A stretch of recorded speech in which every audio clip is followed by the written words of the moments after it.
Hi, welcome to the Rosie Rose Podcast. Today we have Hossam Abostate.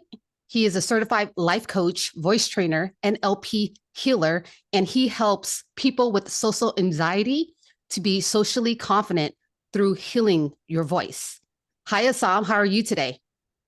Hey Rose, thanks for having me. I'm doing very well. How are you? I am doing beautiful. It's perfect. Good.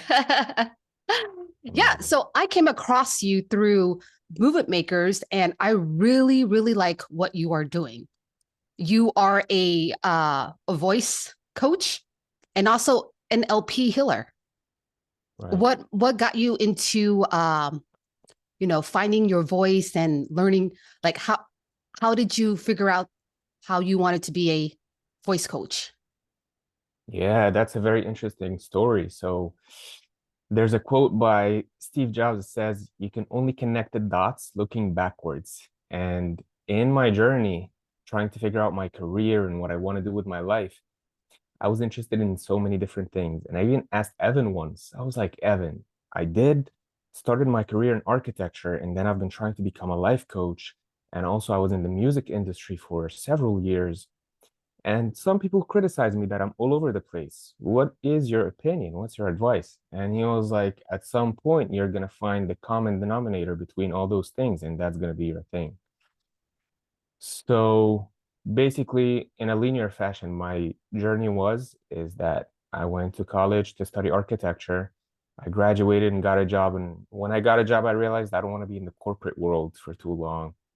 And I was really into self-improvement and music. So I pursued both simultaneously. And with music, I kind of hit a plateau with my voice and I felt stuck. So I was like, let me shift to put more effort into life coaching. As I studied life coaching and got into body psychotherapy, I realized that, hey, this tightness in the voice is a thing and people have it. And then I would meet with people in my life coaching groups, uh, and I realized that it's so common and just people don't know it. Almost everyone experiences the tightness in the throat when they're on Zoom meetings and they're about to speak to in front of a lot of people. In public speaking, of course, many people know that it's the most feared activity in the United States, and death is number five on the list. Public speaking is number one, and death is number five on the list of things that people fear. So when I learned that, I decided, okay, I want to open up my voice because it really held me back, not only in music, it held me back at work. Like in meetings, I would stay silent and I was not progressing in my career. I could not express my ideas. And in relationships, I was not expressing who I am and my personality. Like something was off and I didn't know what it was. And when I learned about body psychotherapy, I was like, this is it. This is the puzzle piece. So that was the beginning of the awareness of the problem. Mhm. Then there was a journey to discover the solution to the problem. So body psychotherapy provided me with exercises and I tried them and they worked, but they were such high effort, Rose, and the return was not so high. Mhm. I was like, I need to discover something more sustainable that I can do every day and still gets me permanent results. So I started to do, well, I've been doing vocal exercises from the singing perspective every day for at least 15 to 45 minutes every morning, Every morning. just every morning. Not so I can sing, so I can actually socialize, because I discovered that when I do these exercises, my singing gets better, but also my communication becomes more easy. Now I have variations in my voice and I can express more emotions and more subtleties in the things that I'm thinking. So now I had the body psychotherapy exercises that were such high effort and the results were good and more sustainable. And I had the music exercises, the singing exercises that the effort was not so high, but the results were temporary. My voice would improve for an hour, 2 hours, and then it would tighten up again. Yeah. So I started to experiment on my own. Like I was so desperate. I was like, I have to figure out something. And also part of me knew that the body knows how to heal itself in a subtle way. I just need to find out what it is specifically. So I experimented. I took risks on my voice. And then with pure luck, I started to get sustainable results. And every day I would wake up and my voice is more open. I'm like, wow. So what Like, did you do?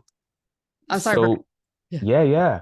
So the exercises I've discovered, um, it was variations off of the hum. So body psychotherapy taught me screaming, Mhm. and that does get results, but it's not sustainable. It taught me some other stuff that are very high effort and not so common, not so mainstream. And what is that? Because I'm not mainstream either. So Okay, yeah. yeah. So you're a somatic coach. So actually gagging, choking yourself. Hmm. So my mentor would tell me that his mentor would put on gloves Yeah. and then he would stick his fingers down his throat Uh-huh. until he's choking. Yeah. And that choking, that gagging sensation is releasing the tension. Wow. Yeah. And the tension is built up in the throat, in the chest, and in the belly. And for us to speak comfortably and confidently, our voice is to resonate in the chest and in the belly, just like the guitar has the sound box to amplify the sound Yeah. from the throat. So, and then one of the exercises was humming. And I did the humming, and in theory, it was um viable, but something was missing. And then from vocal exercises, there's something called vocal fry, Hmm. which is and I was like, okay, let me try to play around with those and see what happens. And then from that, I was able to derive other exercises, other variations, so I can actually target my voice at several angles to start releasing the tension. So during the experimentation phase, uh, I started to get those results. I was like, man, this is amazing. Like my communication's better. I feel more confident. I was like, is this just me? So I would share it with people in my circle. And in the beginning, most of them were like, yeah, I don't have this problem that you're having. I'm fine. But then as I'm planting the seed in their mind, they would come back later and be like, hey, you mentioned this, like, for example, a yoga teacher, like the students in the back of the class, my mentor told me that they cannot hear me and I need to raise my voice without sounding like I'm screaming. Yeah. So I give her the exercise, and then all of a sudden, wow, like not only that people's performance at work gets better, they go home and their communication with their wives and husbands becomes better, with their daughters, with their kids become better because now they're more present, they're more joyful. So the voice is so powerful. It's the outlet between our inside world and the outside world. Yeah. And when this outlet is clogged, we're stuck in the head. We're not in the present moment. When this outlet is open, there's a nice flow, there's a nice exchange, give and take. So we're more engaged with what's going on. We're more integrated with what's going on instead of isolated. Like even Carl Jung would call it a schism happens. So that tightness in the throat, it's a schism between the head and the body. The body is supposed to feel and the head is supposed to think. And when that schism happens, people tend to only think with separation from the feeling. And you talk about feeling the feelings. And when we're separate from the feelings, we're also separate from reality. So as we open up the voice, a lot of things fall into place. Yes, social anxiety reduces. Yes, communication gets better. Job performance and speaking up in meetings, standing up for ourselves gets better, and giving presentations gets better. But also our mental health gets better. We feel So more inner peace. yeah. So what's the shift? What's the shift that happened between you and doing the vocal exercise? What shifted for you? Like, was it internally or what was it? It was both internal and external. So by external, I mean the voice was open. Hmm. So now I can express, now I can communicate. And another analogy that expresses this part very well is that imagine you're a boxing fighter, right? And you're about to go into a very important boxing fight, except that your hands are tied behind your back. Well, that would be very nerve-wracking for most people because your hands, your fists are how you're going to navigate the match, how you're going to defend yourself, and how you're going to win. Well, in social interactions, our fists are our voice. Yeah. This is how we say, hey, I love you. Hey, I thank you so much. I'm super grateful. This is how we say, hey, I'm not comfortable with this. Please, like, what are you doing? Like, this is how we navigate the social life with our voice. So when the voice is tied down, when it's inhibited, we don't feel safe. We don't feel like we have the ability to navigate. So that is the physical aspect. That was the shift from the physical aspect.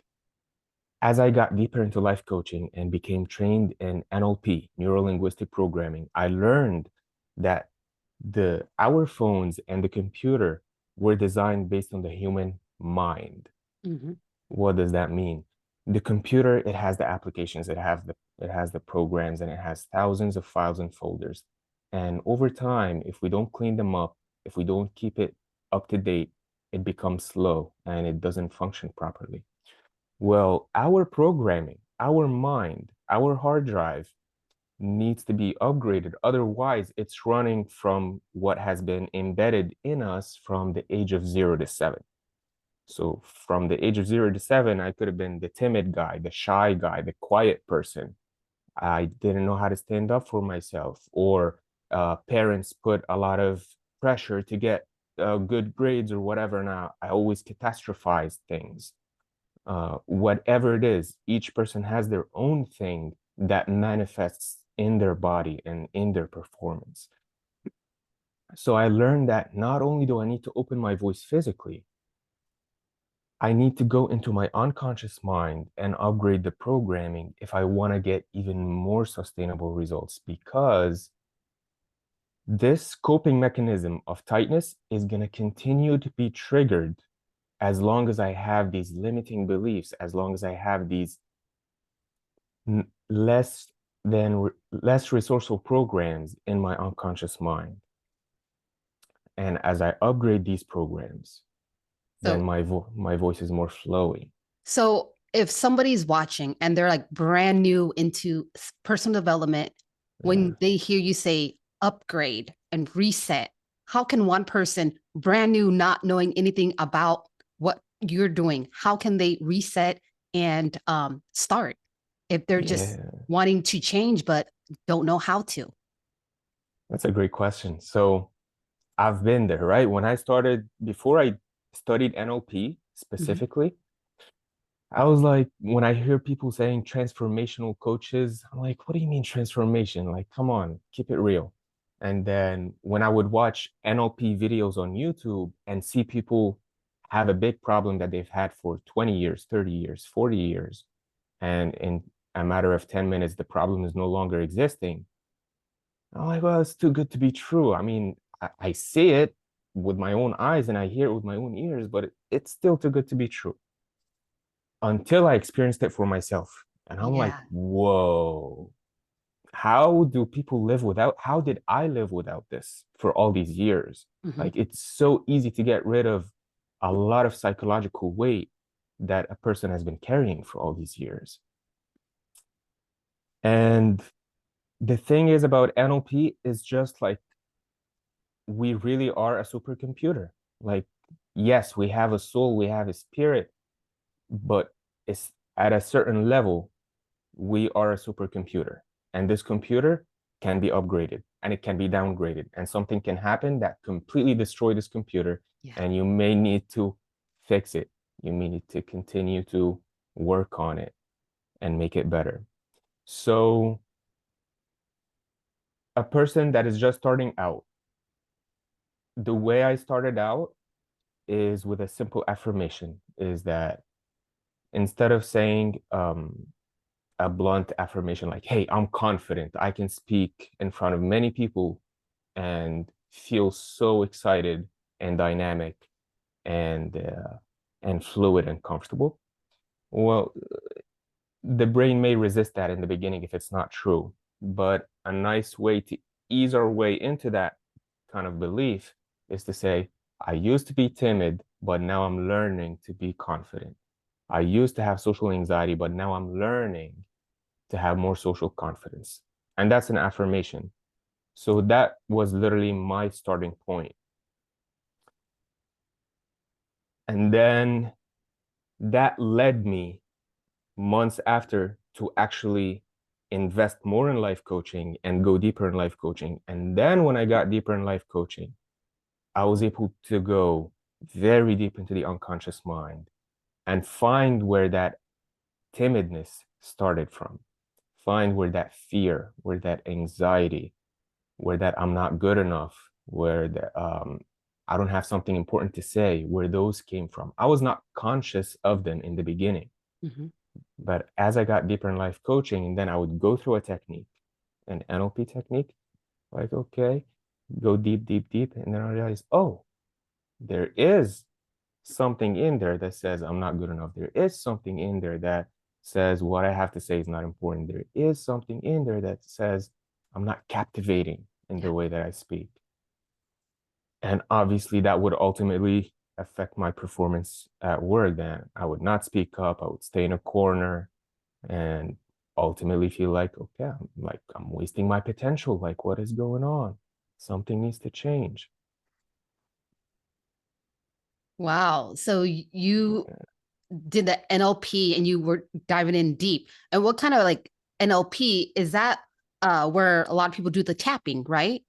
And So I believe tapping is called EFT, emotional release or oh, okay. So something. that's different. Okay, okay. Yeah, yeah. It's a great method. Yeah. It's not one I specialize in. So I'm Okay. certified in traditional life coaching, and traditional life coaching is more like very inquisitive. Like I would ask a lot of questions and help a person externally process um, whatever they want to achieve, whether it's something internal or Yeah. it's an external goal. Because the people I work with, not only do we work on internal things, but also we can set plans for the future. Okay, you're gonna ask your boss for more presentations so you can excel in your career. It can be structured and systemized so that people get more of what they want in life. And then in NLP,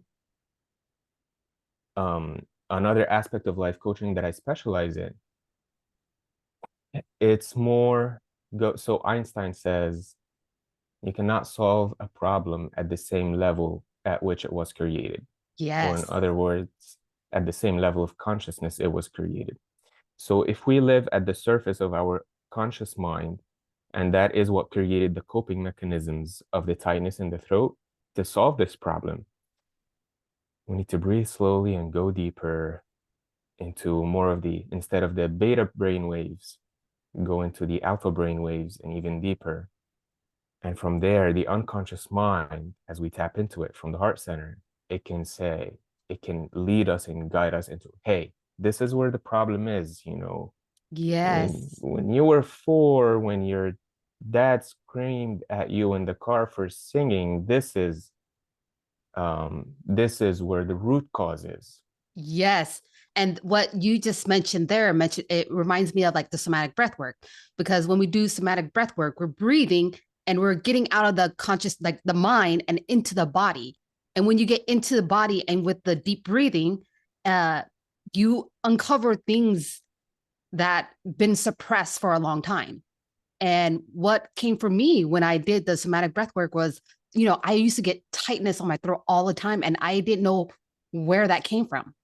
And doing the breath work, it took me back to when I was in like high school, where, I see my mom, she didn't stand up for herself.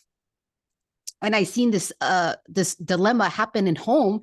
And I'm like, what the hell? Like, say something, like that's not okay. Like, speak up for yourself. And she was the one that told me to, no, we don't want to cause problem. Just let it go. Just let it go.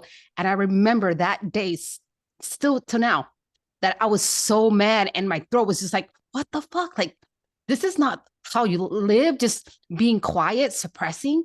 But to come to realize how my mom grew up in Cambodia, where there was a genocide. She's gone through a war-torn country where you're not supposed to speak up, So it's been suppressed since she was younger. Then coming to America and coming now is like, that voice, just we want peace, don't say nothing.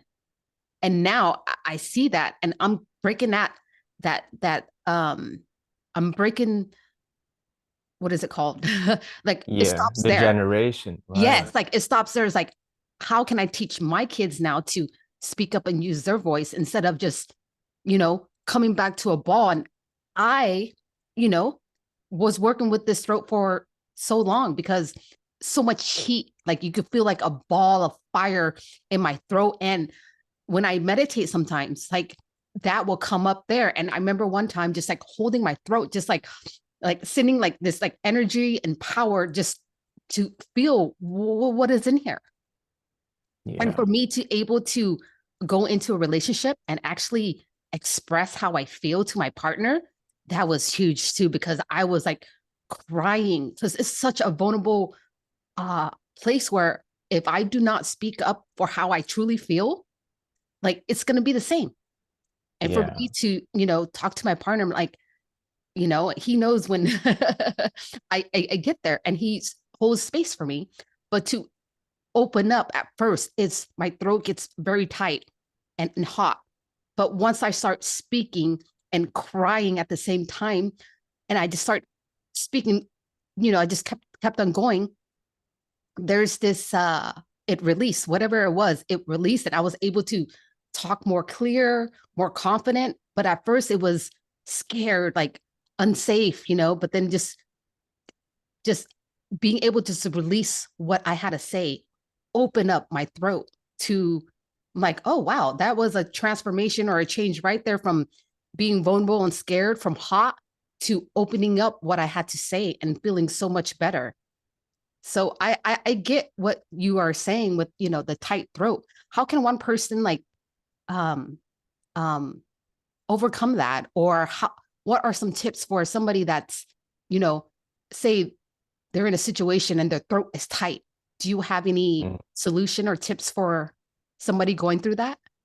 Yeah, for sure. So in a situation where the throat is tight, that's like we want to be proactive, right? We want to be able to actually heal the mind and heal the throat before we get into a situation like that. But when it happens, I encourage a person to breathe. That's what I used to do as I was still in the beginning steps of my journey, and I would feel my throat is tightening up. I would breathe and feel the air going down my throat and up my throat. And it's kind of like as if it's clearing the air, the tightness, as if it's clearing the path. Yeah. That is one thing. A second thing is humming. And humming, depending on the environment, if it's a very quiet environment, one cannot hum. So that's when I say just breathe. Uh-huh. And what are some humming exercises that you have? So just simple, and go from high pitch to low pitch. And I advise to stay at the low pitch. So if you start,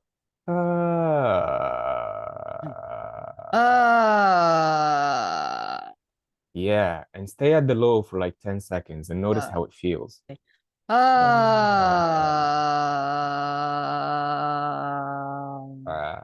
Yeah. And get more lazy. So all movement emanates from the point of stillness, right? So why is that important? Because when the throat is tight, the body uses all these compensatory muscles in the neck and the shoulders and trapezoids to produce the sound, in the jaws and the lips to produce the sound. So from the point of stillness and feeling really lazy, really relaxed, really calm, and then just produce noise, you're not giving an opportunity for all these compensatory muscles to engage, which means you're leaving your voice with the muscles that are very close to the vocal cords. And that's what we want. We ultimately want to release the tension from the muscles that are very close around the vocal cords and strengthen them, because a tight muscle is also a weak muscle. So if they're tight, they're also weak. So going from and almost like in a meditative state,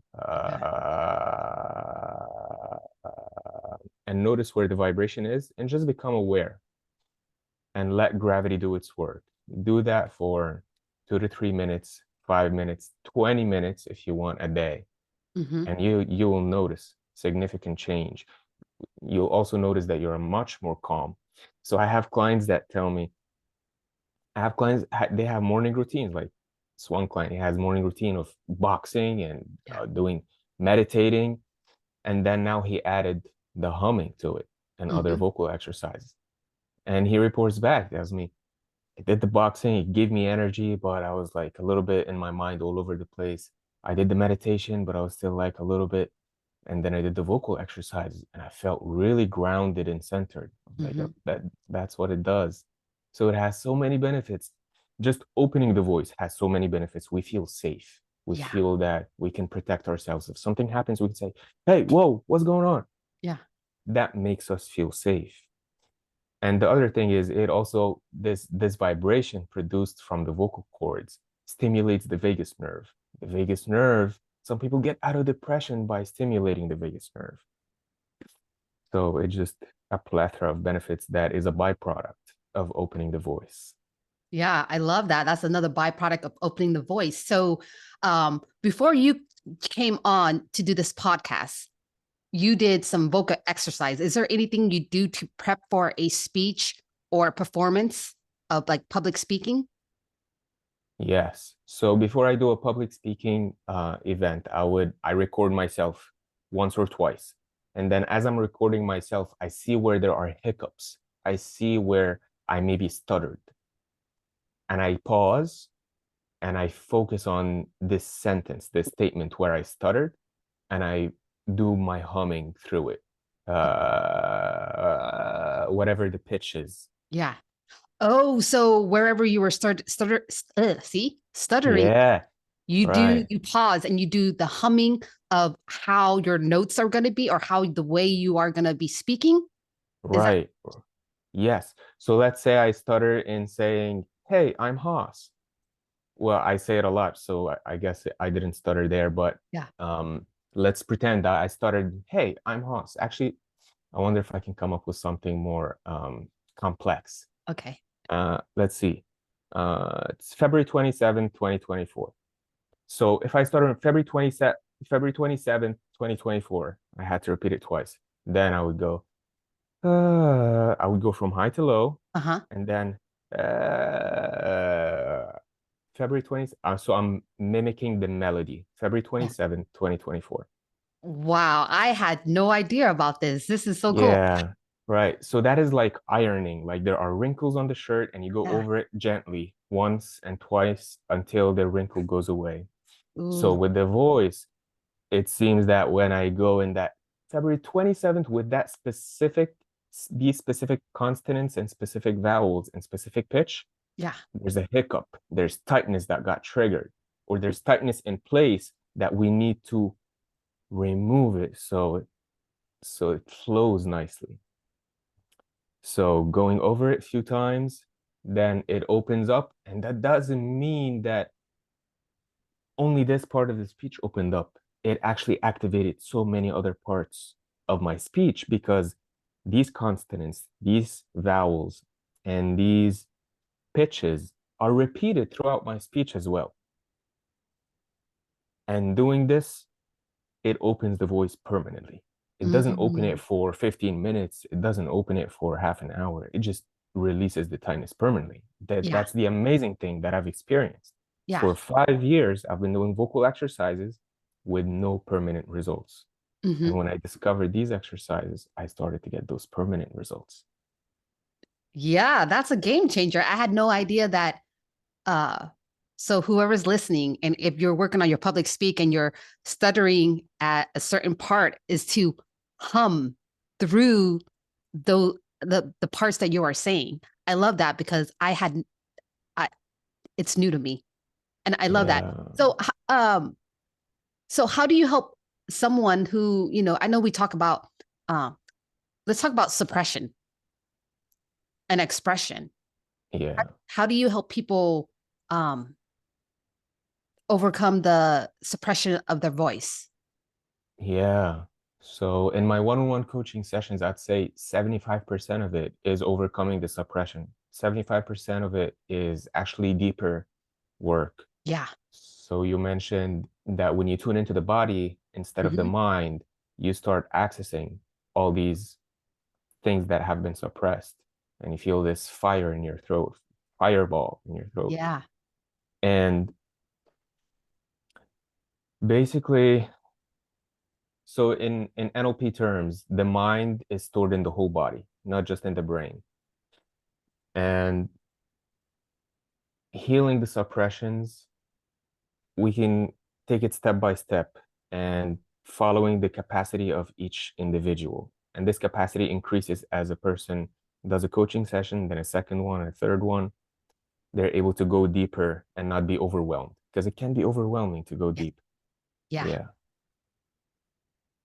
So I would start from, where did the problem come?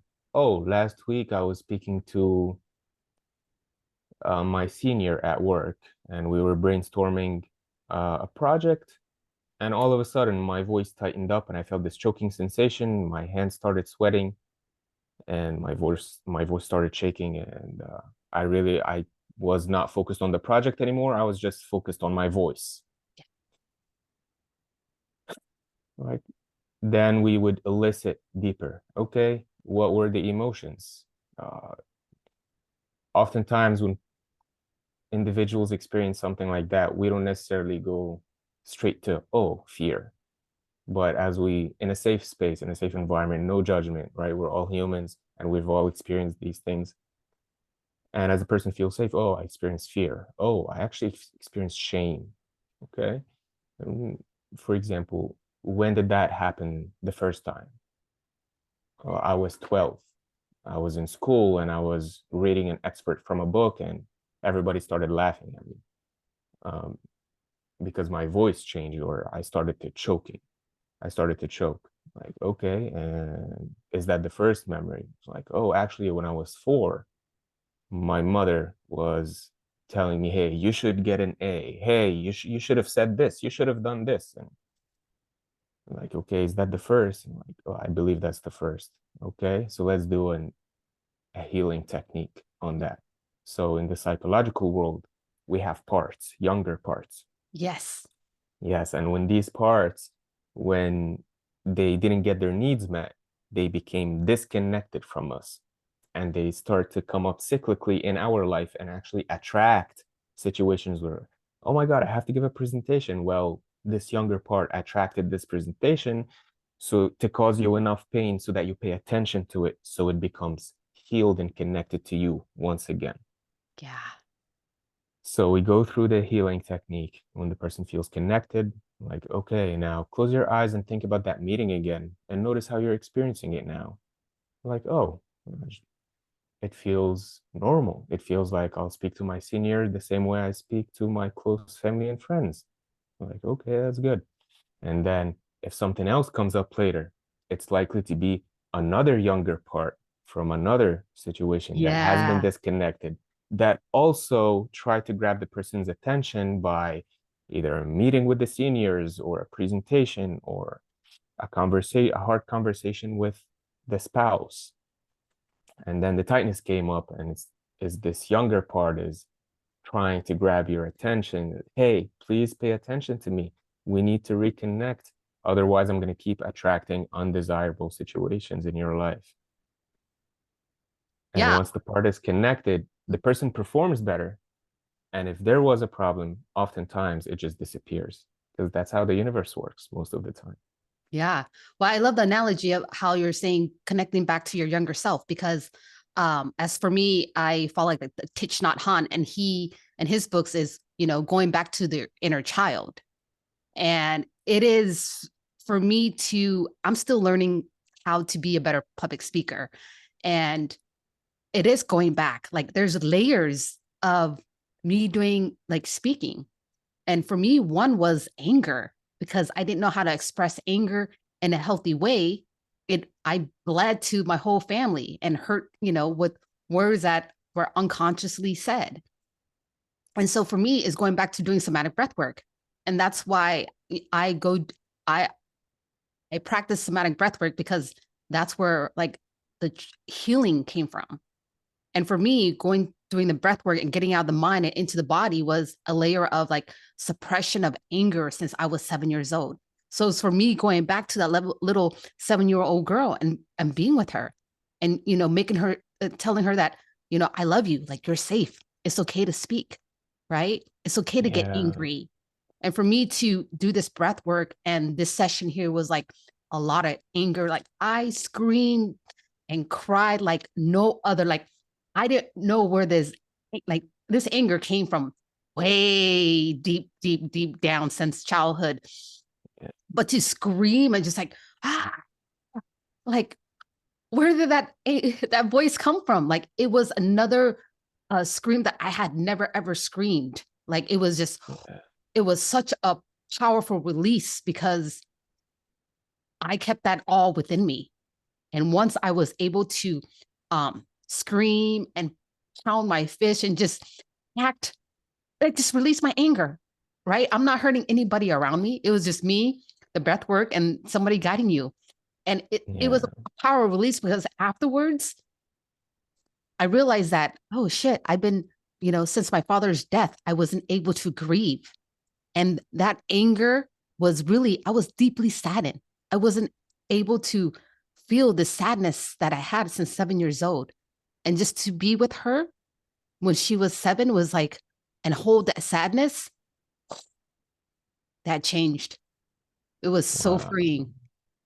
Yeah. So worth it. Yeah. But it takes work, it takes awareness. It's not like you're going to go into this healing thing if you're not ready. It's hard for Yeah. you to see what's blocking you. But Yeah. if you're open and ready, like something might show up for you. Yeah. What was the catalyst for you to experiment with somatic in the Um, beginning? First, it was I joined this like 21 day like manifesting class or whatever, and then I think like the second week we did breath work. So the first time I did breath work, I was too much in my head, doing the breathing. I was like, oh, this is stupid. Like I didn't, it's just like, okay, just breathe. Like, what is this? I was like tired. I was yawning. And then I didn't really, it was hard for me because I was still stuck in my head. So the second time I did it, I'm not sure what happened, but I got really out of my head and into the body. And that's where like, a lot of the anger and stuff was all extorting my heart and my throat, throat and heart. Yeah. Were you expecting that, or were you just No, doing the it just, breathing? yeah, just doing the breathing and whatever comes up in that breathing, it's coming up for you at that moment in time. Instead of going Yeah. to a breath work and say, oh, I want to heal this, this, and this, it's like, no, just be open to whatever is going to come up for you. And whatever's Yeah. up for you is like, how can you hold it like a gentle baby? How can you, Yeah. instead of being so hard on yourself, how can you nurture it and hold it with love and tender and care? And and that right there is what like healing happens when you're safe, when you're able to nurture and love the tenderness of what you've been storing in your body, so Yeah. you can come up to feel whatever you're feeling and to release it. Because Right. you have to feel whatever's coming up for you in order to heal. Right. Yeah. Yeah. That is amazing. It amazes me how the universe speaks to each one in a very unique way. So to you, the catalyst was it came to you from, hey, let's manifest things that we really desire. And then all of a sudden, you're tapping deeper into your unconscious mind and to your body. And for somebody like me, to me, it was in my job. I Yeah. just noticed that there was a problem. And I was so desperate that I started to experiment and invest and study and almost put everything on the line for it. And for somebody else, it's a relationship, right? Somebody that does not communicate effectively and they're about to lose, their husband or their wife or whatever. In order to raise our consciousness and to become better and to become stronger and more whole and more beneficial to the people around us and to ourselves. It's amazing. Yeah, that is amazing. And I'm glad that, it doesn't matter wherever you are in life, like we're all going to the same place. We're all just walking each other home. And um and I really love that you play the guitar and you sing. I seen your videos, and you are an amazing singer. Honestly, you are an amazing speaker. I love looking at you when you're speaking, because you're using the hand language. You speak in a way that it's very easy to listen. And when I hear you talk, I'm like, okay, I need to up my game. I need to get better. Yeah. Thank you so much. That's really nice to hear. It means a lot to me. And just so you know, like 4 years ago, I tried to do public speaking and it didn't work, right? Mhm. The nerves were too much, and I didn't know that it was about my voice. Now I do know that it Yeah. was about my voice. The Mhm. nerves were because of my voice. And now as I'm doing public speaking, it's just so much fun. And it's because I activated the areas in my voice where I'm allowed to actually land at a lower Mm. pitch. So in the beginning, before I knew I had an inhibited voice, it was difficult for my voice to land at a comfortable low pitch. I only had this monotone, and if I wanted to express an emotion, it would just go up, and then it gets stuck up. My voice was so tight that it didn't have the ability to land to the ground again, sort of speak. So now as I'm doing public speaking, as I'm speaking to you, like speaking to you 4 years ago would have been very difficult to me. Doing this podcast would have been very difficult to me. I would have prepared at least 10 times more. And you would probably have to edit so much of my stutters and ums and whatever. But at this point, I have the vocal ability to create a natural pause, to express excitement, to have a nice flow. It's like, because our voice Yes. is like it's an instrument. So just like music goes up and down and we go with it, it becomes comfortable. It's like a nice dance. Yeah. And I can see it when you speak, because our voice is an instrument, and the way you speak is like an instrument of how it flows and it lands, and how you sing, like you have that ability to just make it flow, and it's really beautiful to listen to you speak. I appreciate that. I appreciate that. Yeah. And so, Yeah. okay, um, how can somebody overcome like the nervousness of like public speaking? Is it goes back to the voice, right? Yeah, I'll say three things. Okay. Conditioning, so Mhm. actually doing it. Well, actually, I'll say it in the right order. Opening up the voice physically, conditioning, and releasing the limiting beliefs or working on the mind. Feeling the emotions is one thing, and Mhm. upgrading the programming is another thing. And Okay. there's a specific reason why I say that. If the programming is Can you not give us an upgrade, example like of a program? yes, Yeah. yes. What I have to say is not important, and I don't have the charisma to captivate people's attention. Ooh, yeah. That is a programming. Okay. So I can release my voice and I can do the conditioning, and I can feel the emotion. I can feel the nervousness. Mhm. And if that programming is still there, deep in the unconscious mind, I'm pointing like to the root of my finger. It's like a Yeah. tree and it's in the roots, Yeah. right? It's gonna keep reproducing this nervousness. Mm. So sometimes the emotions are rooted spiritually, which means we have to feel it to heal it. Mhm.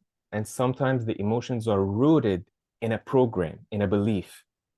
So if that I'm not captivating enough keeps producing the emotion of nervousness, well, I can feel it 100 times. It's going to keep coming up 101 times until I upgrade this program, release the I'm not captivating enough. I don't have something important to say, and replace it with something more resourceful. Like what I have to say is actually very important. People want to hear that. And I can be charismatic and I can be captivating. Then, when this is the software, when this is the programming, Yeah. then the emotion that keeps being triggered over and over, it's different. It's Mhm. calm, it's Yeah. comfort. Yeah, it's excitement instead of nervousness. Like, oh, I want people to hear this. Yeah. I Does, love does that help? Does that make it a little bit more clear? Yeah. So you go into first the emotion and to feel it, and then you go to the programming, right? Or no. Is it the programming? Yeah. Yeah, the programming of your beliefs, right? Your old beliefs say, Right. "Oh, I'm not a good speaker," and you program it with the new belief, correct? And the third one Correct. is, what was the third one? Yes. So voice, physical Voice. body, Mm-hmm. and conditioning, actually doing the thing. Okay, conditioning. Uh huh. Yeah. And then the mind, The or mind. the mind, and yes, let's say the mind. So that has emotions and it has beliefs. Okay. So the emotions must be felt and the beliefs must be upgraded because the beliefs also have emotions attached to them. Mm, Yeah. yeah. Yeah. So sometimes the emotions are not rooted in beliefs, and once we feel them, we feel so free. But Yeah. sometimes the emotions are rooted in limiting beliefs, and we feel them, and they just keep reproducing. Oh, maybe it's rooted in a belief. It's not rooted in, my mentor would call it, it's rooted in the spiritual world. So some emotions are rooted in the spiritual world, and they come into our body so that we feel them. And when we feel them, we raise our consciousness, we learn lessons, we become more wise. Yeah. And some emotions, they don't come from the spiritual world. They happen from a limiting belief or from an event that happened when we were younger, and this event has not been processed properly, and the lessons were not learned from this event properly. So the emotions keep getting triggered to grab our attention.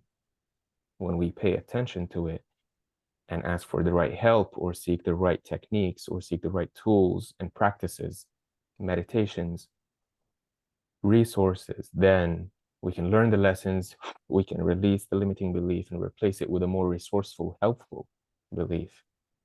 And then the emotions that keep reproducing is much more sustainable and desirable. Yeah. I love that. I love that. And when you are talking about that, like it brings up a belief in me that I'm like, okay, sometimes when of time, right? When I feel like it's almost time up for something, I feel this nervous energy of like, oh shit, I better speed up and go. So I rush things, and then I realize that okay, I just rush things, and I shouldn't. I shouldn't, because Yeah. I'm like, go, because I don't know, something with time is just like I'm a punctual person and I don't want to be late or respect people's timing. Yeah. So I end up rushing at the end when I do things. And I don't like that. And maybe I'm still working on that because I haven't, I haven't, maybe I don't know, it was like learning a lesson, or like I haven't Yeah. figured that part out yet too. Is Yeah. towards the end of like why, because I speak fast. And I was like, maybe that is something that I'm still learning about myself. I Mm-hmm. don't know what's under there yet. And this is the Yeah. journey of like speaking too, because I'm still learning about who I am and my voice, and why do I speak fast? Yeah. Yeah. Yeah, I don't know.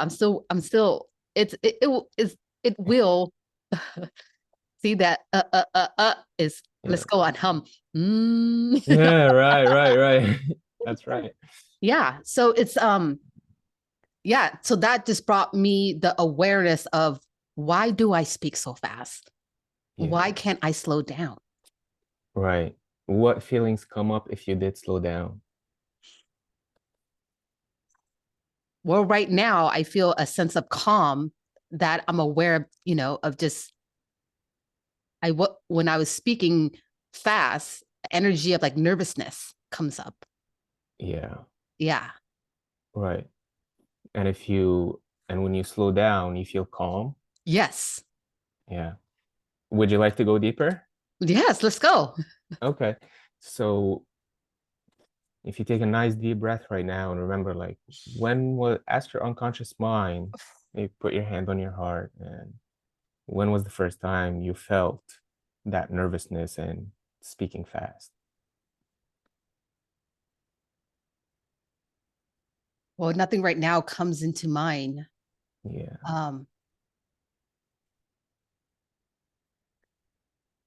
What comes to mind is that I used to be a slow eater.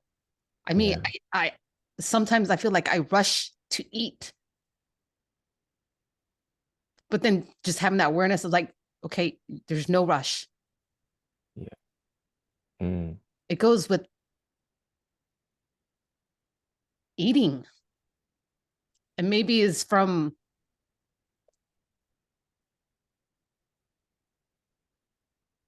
back when my parents were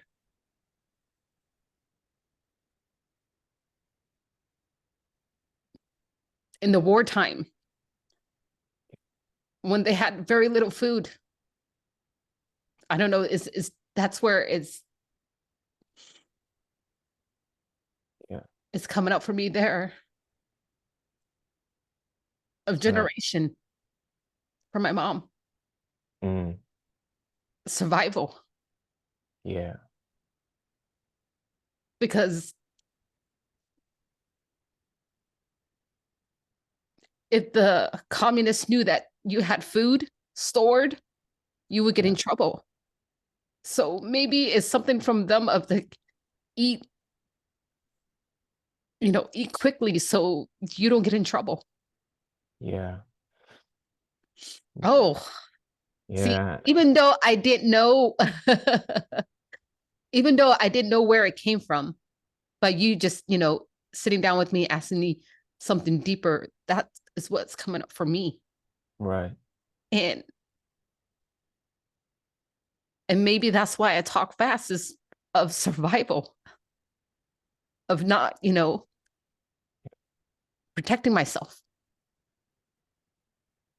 Right. Good job. Do you believe this, you inherited this generationally, or do you believe you learned it after birth? Um, Or was it during birth? If you ask your unconscious mind, what's the first answer that comes up? what comes up was both. Both. Yeah. Yeah. So would you like to continue? Yes, let's go. I'm here for Okay. Okay. So I invite you to imagine like a sacred golden light, divine light, swirling at the top of your head. And then it starts to touch the soft spot we used to have as babies. You were a baby and starts to fill up your whole head. You can imagine it's like sacred honey that's really healing and comforting. Starts to fill up every cell of your head, your eyes, your ears, your nose and mouth, and then it starts to fill up your throat, specifically around your vocal cords. And now it's filling up your heart center, all of your rib cage, your whole body. And you can allow it to fill up the whole room that you're in. Shine out of your body, out of your heart center, out of your pores.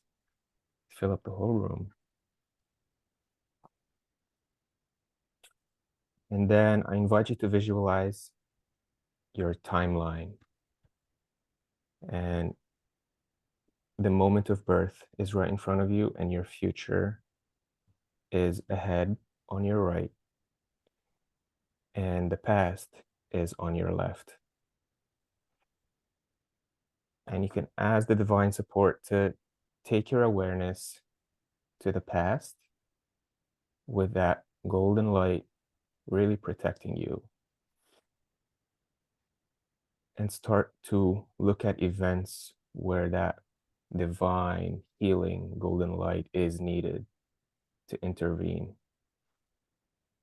where it was missing at the time. You can potentially see people in a certain event.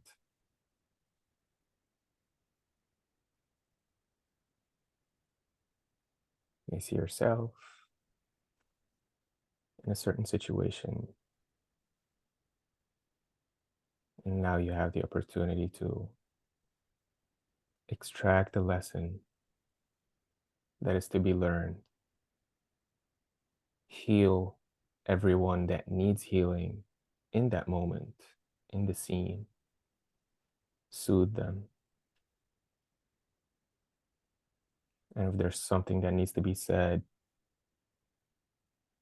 you can say it. And if something needs to be heard, you can allow it to be said if you would like. Using as much divine light as needed.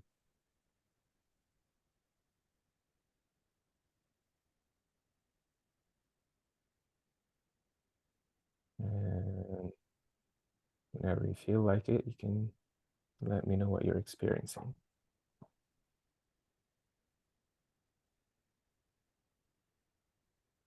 Well, Sharing as much as you're comfortable with. right now, what I see is just me taking my time to eat. And people are waiting for me.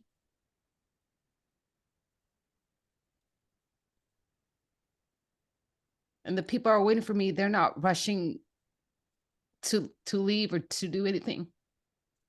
They're actually letting me take my time. Oh, amazing.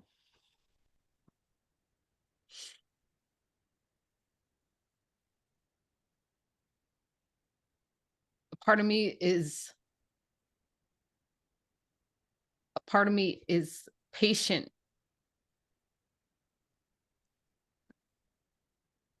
and slow. And then another part of me is like, rush, go, go, go, go, go, get it done. Yeah.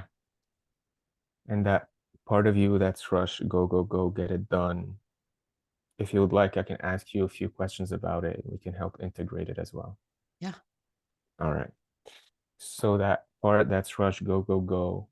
What is the first answer that comes to mind when I ask you, what's the higher positive intention of that part? Say that again. What is the higher positive intention of that part that's rush, rush, go, go, go? What is the benefit from that kind of behavior or attitude? Rush, rush, rush, go, go, go. I don't know. It was like, can you give me an example? Like, Yeah, like it's trying to keep you, you mentioned the word survival. yeah. Yeah. Is I guess I don't want to get in trouble. Like, I don't want people to wait up for me. Yeah. Beautiful. And what's the higher positive intention of not getting in trouble? It kept me safe. Amazing. And what's the Unseen. higher seen? Yeah. And what's the higher positive intention of that? The positive intention Yeah, of being safe and seen. that I can go at my own pace, that I don't need to rush. Yeah. And after you feel safe, seen, and going at your own pace, you don't need to rush. How would you feel then? What's the benefit? The benefit is that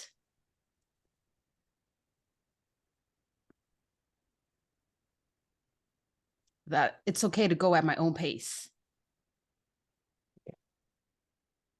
It's okay to be a little bit slow. Yeah. What does it feel to be that it's okay to be a little bit slow? What does that feel like? It feels more relaxed. Yeah. It feels calming. Yeah. It feels And enjoyable. enjoyable. That's right. And what's the higher positive intention of relaxed, calming, enjoyable? Or is that the highest? I don't know. If if there was a higher, what would it be?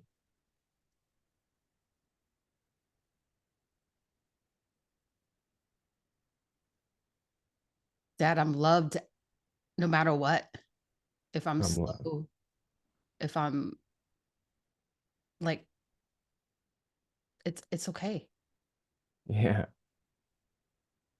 amazing that you're loved no matter what. It's okay. Is there anything higher than that? I'm loved no matter what.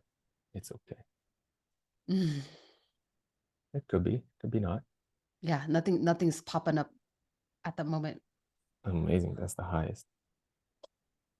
So, is your unconscious mind now aware that even though this part that's rush, rush, rush could be causing a sense of discomfort, after we tracked the higher positive intention of it, it's that to be unloved no matter what, it's okay. So it's almost like even though the higher positive intention is desired, it's creating a bit of a conflict, right? So I invite you to put one hand in front of you, whichever hand your unconscious mind chooses, Mm-hmm. and place that part on it. Mm-hmm. That's go, go, go. That higher purpose is I'm loved no matter what. And on the other hand, you can also stretch it out and put the part that is eating slow and people are waiting patiently. And it's so enjoyable. And understanding that each of them have similar positive intentions, except that they are using different methods. Mm-hmm. So ask your unconscious mind to bring that divine golden light to both hands and start to burn off everything that's unnecessary from either and keep everything that is resourceful. Because now we know that they both have a higher positive intention that is you are loved no matter what and that it's okay. And after everything that's unnecessary has been burnt off by that sacred divine light, I invite you to imagine a third image in front of your heart center that brings the best out of both. That's going to allow you forward movement the way you want to. Mm-hmm. Mm-hmm.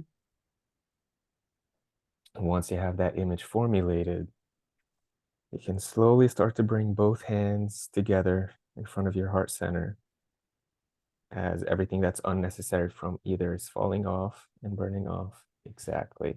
Putting it inside of your heart. A nice deep breath, allowing that third image to integrate in your neural pathways of your mind. And let me know how that feels whenever you're ready. Feels very calm, and I feel a lot more patient. Yeah, Yeah. that's amazing. What you can do now is take another moment and visualize yourself in the next opportunity where you're going to be speaking or eating, and just watch yourself, see how you're feeling differently.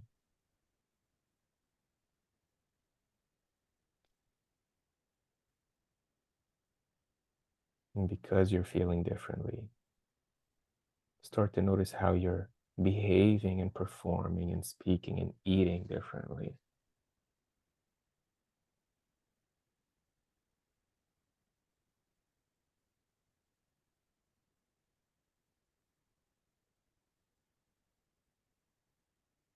You can even see yourself speaking a little bit faster if you want to, and notice if that nervousness come up. And Mm-mm. then you can slow down. Mm-mm. Yeah. I don't, when I'm thinking about speaking fast, like there's no emotion attached to it. Wow. So now you have options. You can speak fast if you want. You can speak slow if you want. And they both feel calm So and sometimes enjoyable. yeah. Sometimes speaking fast it's okay too. And to slow down, that's okay too. That's right.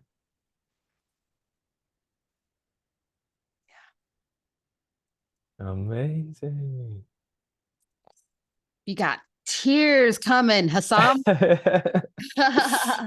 Hey, great job. Yeah. Oh my High gosh. five. High Yeah. five. Thank you. Thank you. Yeah. And this is the part of the journey that I'm on, that we're on, is that there are mentors and coaches here to help us if we are open to just drop into our body and and and uncover what is blocking us from, the next thing in life that we need to do. Because I believe that from this moment I just had with you of your coaching here, that there's a shift that's happening. And that shift is it's going to help me to the next level of Rosie, of the person I'm becoming, and to be able to be more calm and present. And that if I do speak a little fast, I'm aware of it. And sometimes it is necessary to speak fast in um, a speech or whatever that's unnecessary or not important, but to slow down when it is important. And I love that, because just as like the somatic breath work, right? When we don't express ourselves, we end up suppressing, then we end up repress, and then depress, and it ends up in dis-ease. So I invite everyone, if you are looking for a vocal coach or, a life coach as healing, we have Hossam here, or Haas, like you just seen him coach me in this moment here of me, dropping down. It's vulnerable to open up, to do this. But there is a release that comes out of this, a calmness. And this is the new way of growing, of learning about yourself. And I love what you just did there. And I hope that whoever is watching is that you get something out of this, because we're all learning about ourselves. And do you dare to open up? Do you dare to uncover what's underneath, generations of suffering? And I don't even know where I'm going with this, but thank you. That's beautiful. Yeah. So I want to say it's very brave what you did. So many people don't even have the capacity to be vulnerable in a one-on-one coaching session. And you became vulnerable on your channel, which is amazing, because it's going to inspire people and encourage people. That's leadership, right? And oftentimes the reason why people and we are not vulnerable is because in the past, when we tried to become vulnerable, we were smacked emotionally. We got hurt. So we learn not to become vulnerable. It's the unconscious mind is closed up now when we speak to people, because in the past, vulnerability did not work well.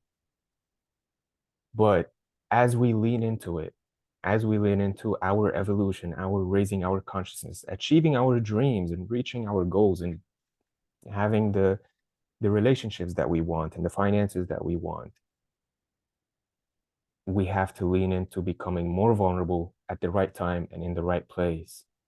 And as the unconscious mind notices, oh, hey, I became vulnerable to this person and I was not hurt. Okay, maybe I can give him more of what has been suppressed, or maybe I can now release more of what I have been carrying for all these years. So it's not to be hard on anybody for not having the ability to be vulnerable. I was there. I was so not vulnerable. I did not know that I had anything to work on. I thought I was perfect and set for life. So, and for everyone that's watching, as you're watching this coaching, you can actually experience that transformation for yourself. And you can rewatch this 10-20 minute part of coaching several times on different areas of your life to receive the healing and the transformation. It's right there for you. And Rose was the leader for you for it. Yes. Well, thank you Yeah. so much. Is there anything that you want to end with for the viewers coming on listening? Yeah, I wanna thank you, Rose. I'm really grateful for this invitation. And I thank everyone for watching. And I want to tell them, hey, there's hope. I was in a place where I thought there was no hope. I couldn't find the help. And I stumbled upon the things that worked. And they worked for me, and they're working for people. And people I'm coaching now, the majority of them tell me, I did not expect for my life to change this way. And I tell you, I did not expect my life to change this way when I opened up my voice. So, whatever it is you're going through, hang on tight. There are solutions, there are people to help, and you will be guided. Just trust in the universe that everything that's happening to you is happening for you and for your spiritual growth. And yeah, be blessed. I love that. Gratitude. I love that. And where can people find you at? So people can find me on YouTube, on Instagram. This is where I'm active the most, and on my website. So my name is Hossam Abostate, Hossam. My last name Abostate, and my friends call me Hoss, and everyone here should call me Hoss. So you can find me on my website, on Instagram, and on YouTube. Also TikTok and Facebook a little bit, but I'm very focused on Instagram and YouTube. I love that. I love that. And if you guys are looking for a voice coach, a life coach, or NLP healer, Haas is your man.